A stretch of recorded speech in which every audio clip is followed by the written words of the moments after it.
In tonight's pre-election segment, we turn to the race for City Council in District 7, which mainly covers Roxbury, the seats being vacated by acting Mayor Kim Janey. Among the candidates hoping to succeed her is our guest, an educator and advocate with backgrounds in mental health and environmental policy. We'd like to welcome Dr. Brandy Brooks. Thank you very much for being with us, Doctor. Thank you so much, Chris, for inviting me on your show. And I do want to say thank you to the Boston Neighborhood Network for always providing a platform to amplify local voices and issues. Well, I want to start with your background, not only as a sort of a policy person and advocate, but even just growing up in this district. What do you want people to know? Yeah, so just a point of clarification.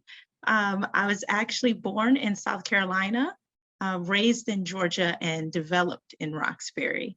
As an educator, I've spent more than 20 years in the city of Boston, 15 specifically in Roxbury. And I've done everything from running a state program, supporting English language learners and individuals obtaining their high school certification. I'm also a mental health advocate. I worked for the Department of Public Health for more than 15 years on a variety of public health issues, including suicide prevention, youth violence prevention, older adult falls prevention, intimate partner violence, and also providing safe spaces for lesbian, gay, bisexual, transgender, queer and questioning, intersex, allied, and asexual young people. I'm currently running for District 7 Boston City Council because I believe that the district needs someone that not only understands like the community activism, but also understands the different nuances in terms of how policies get done and how they're equitably administered and accountable to the people and to the district. And I truly feel that I will be a day one candidate that is ready to lead and address the issues of the district. Certainly, one area where a mental health background might be very helpful is with students going back to school. I know they did go back at the end of the last school year, but September is coming up pretty soon, and there still are a lot of residual problems. What would you like to see done about that? Yes, so there's several things. One of the things, having a background in education and having a lot of friends and family members that are educators or administrators, it is very important that as young people, as parents, as faculty and staff and administrators go back into the classroom, that it's done safely for all involved. And so one of the things that absolutely needs to happen is certainly more communication with parents and communities that yes, schools will be safe and young people will be safe in terms of whether there be restrictions or masking, or will they still have to do any type of distancing. So we need to make sure that parents understand what the parameters are for their young people going back into the classrooms. We need to make sure that the educators are informed as well about how the buildings will be safe. In terms of specific policies that need to be put in place with respect to our school systems, we need to address the old school buildings that we have. We do need to update the HVAC systems in our school buildings.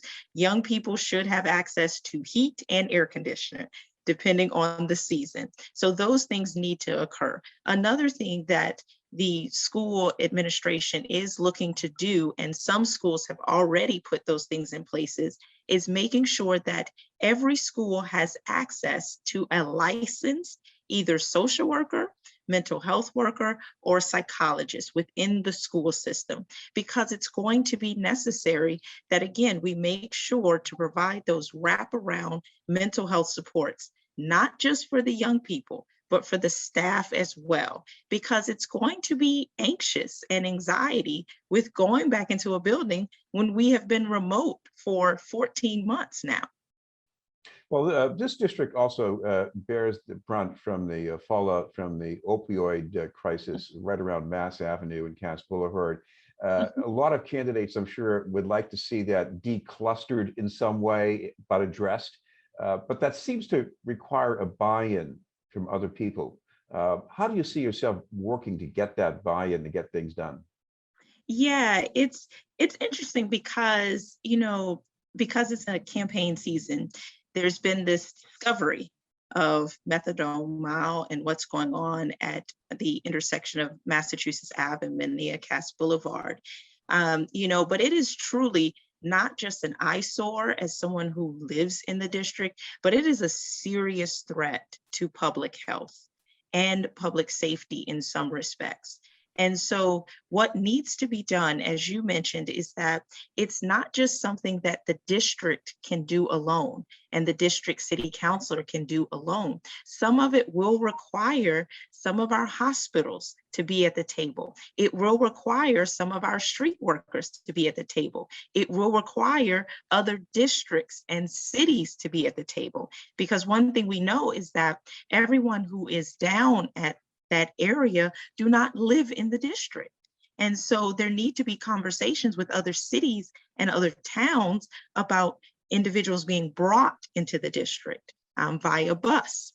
Another thing that we have to have conversations about is the decentralization of some of the clinics. They should not all be centralized within the district. And so that will take conversations with other city councilors, other city agencies, and the state as well, with respect to some of the conversations around Long Island and reopening Long Island. Whether the bridge gets fixed or not, we can still get individuals to Long Island, but it, again, will require upper level conversations because we'll need to make sure that that individuals that are out on the Long Island have access to public safety, have access to fire services. So it may require some updating of some of the buildings and actually physically locating police and fire out there, not just a training facility. I know the pandemic has created a new housing challenge for many renters and even some property owners, at least the small owners. But what about the gentrification factor? Because that goes back even starting before the pandemic. What would you like to see? Yeah, so with respect to housing, it's an issue that has been decades in the making with respect to the district being unaffordable for most people and continuing to be unaffordable for most people. And so right now there are two conversations happening side by side. One is the fact that we want to make sure that those that are housing insecure because of the pandemic, so they've lost their job, they fell behind on their rent, we want to make sure that they are protected. And thankfully, at the 12th hour, advocates in the state legislation did extend eviction protections until April 2022.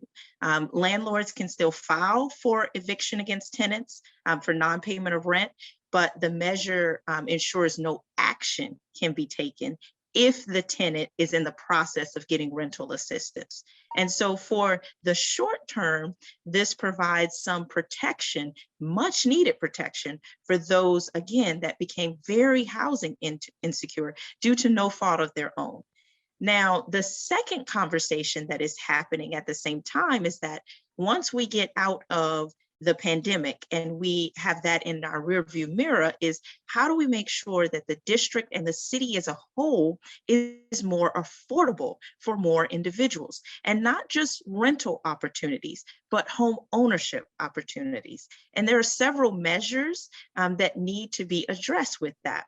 Some of the things picking up steam is with respect to rent control or rent stabilization. So those conversations need to happen. But again, as we mentioned previously, they can't just be localized in the city. They may involve state measures because it was a state measure that removed it. So it may require a state measure to get it back in place.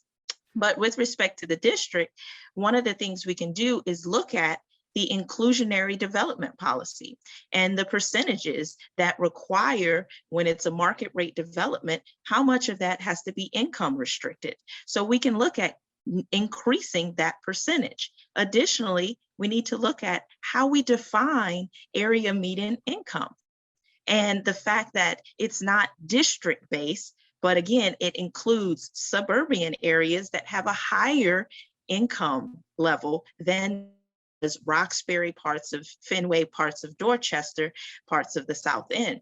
So those are kind of two measures that we can look at while we're also addressing the short-term needs of making sure people stay in their homes right now and do not get evicted because they fell behind because of the pandemic. I want to ask you about an intersection between mental health and public safety. The Boston Police Department recently came out with new guidelines for response to people in a mental health crisis, mainly a call for more de-escalation. Is that good enough, or would you like to see something more done? Well, I mean, it's a first step, right? I mean, sometimes, you have to start with baby steps in order to get where you want to go.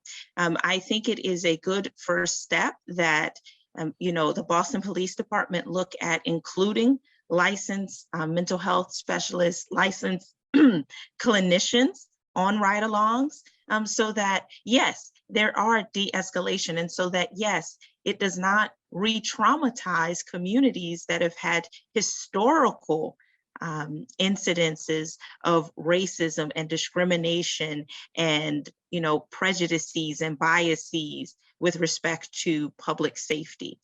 So it is a good first step, is how can we make sure that individuals that may be in a mental health crisis, or it may not be something that requires an arrest, how can we make sure they are supported to where they get the supports they need and aren't traumatized in the interaction with public safety?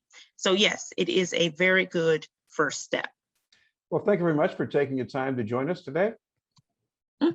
Thank you. Thank you for inviting me. As I said, I always love to be on BNN, and I love your show as well. So I'm excited to be on here.